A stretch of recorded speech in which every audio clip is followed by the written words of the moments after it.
दुर्घटना घटिला ताहा मते केवल व्यथित करनी जदि देखिए 4.5 कोटी ओडिया तथा विश्वर कोटि कोटि जगन्नाथ प्रेमी को गभीर आघात देइछि तांको भावावेग को बहुत ठेस पहुंची से जहाँ को भल पाती जी तांकर प्राण केन्द्र जोठी तांकर अंतरात्मा रुहे से जो भली भावरे पड़गले ताकू नहीं समस्ते व्यथित मर्माहत लज्जित आपण मैंने समस्ते जानी गतकाली चतुर्धामूर्तिंकर पहंडी समय बड़ ठाकुर जो भली भावरे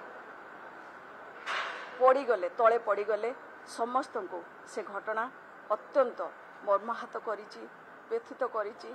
जे कोनसी लोक जी भी भगवान को टिके भल पाती जी चतुर्धामूर्ति को टिके भी मने पकाती तांको पाई इटा गोटे अत्यंत लज्जाकर घटना होती जो कि 4.5 कोटी ओडिया आज समस्ते कांदुचंती मन दुखरे अछंती एई भली एक अभावनीय घटना एक अत्यंत लज्जाकर घटना विषय आमे भाविथिलु जे किछि सरकार से विषय कथबार्ता करिवे किंतु जो भली भावरे उपमुख्यमंत्री एवं आईन मंत्री तांकर मंतव्य देले से मंतव्य आम समस्त को आहुरी व्यथित करिछि। आपण देखिबे जे प्रत्येक ओडिया आज कोठी ना कोठी अत्यंत दुखर सहित से ताकू नेइचंती से माने कहिले जे ये होची महाप्रभुंकर इच्छा एटा अत्यंत दुख समस्त को देइछि समस्त को मर्माहत करिछि। आमे समस्त को अनुरोध करूचु सरकार नीलाद्री विजय पर्यंत यही रथ यात्रा को सुचारू रूपे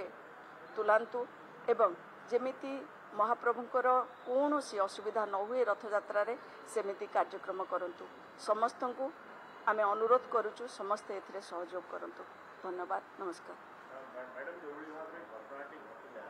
कौन करा जाई परथांता जो परिप्रेक्षी वर्तमान देखंतु जे जिलापाल थिले मुख्यमंत्री थिले किंतु सेठारे मुख्य प्रशासक उपस्थित नथिले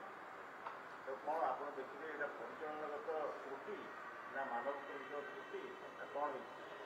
यह एक अक्षमणीय त्रुटि यह उपरे उपमुख्यमंत्री एवं आईन मंत्री जो भली भाव में वक्तव्य रखिले जे ये होची महाप्रभुंकर इच्छा ताहा कोटि कोटि जगन्नाथ प्रेमी को आहुरी आघात देछि। प्रथमे तो तांकर प्रभु जे भली भाव में तले पड़गले पहंडी समय सी तो आघात देछि जोथि कि समस्ते मर्माहत व्यथित दुखित लज्जित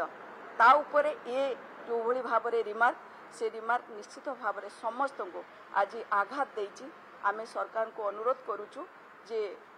पहंडी ठारू आरंभ करिकी आज माने नीलाद्री विजय पर्यंत पूरा रथ यात्रार कार्यक्रम सुचारू रूपे केमिति समापन हब सेथिपाई समस्त चेष्टा करिबा दरकार। समस्त को धन्यवाद।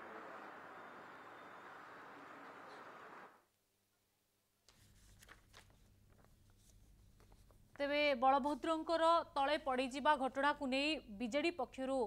प्रेसमिट करा जायछि और बीजेडी पक्षरु उपमुख्यमंत्री और आईन मंत्री देइथिबा बयान को टार्गेट करा जायछि जे विरोधी दल यह को टार्गेट करिछि आ लज्जाजनक कथा मध्य कहिछि जे जेतेबेले विश्वर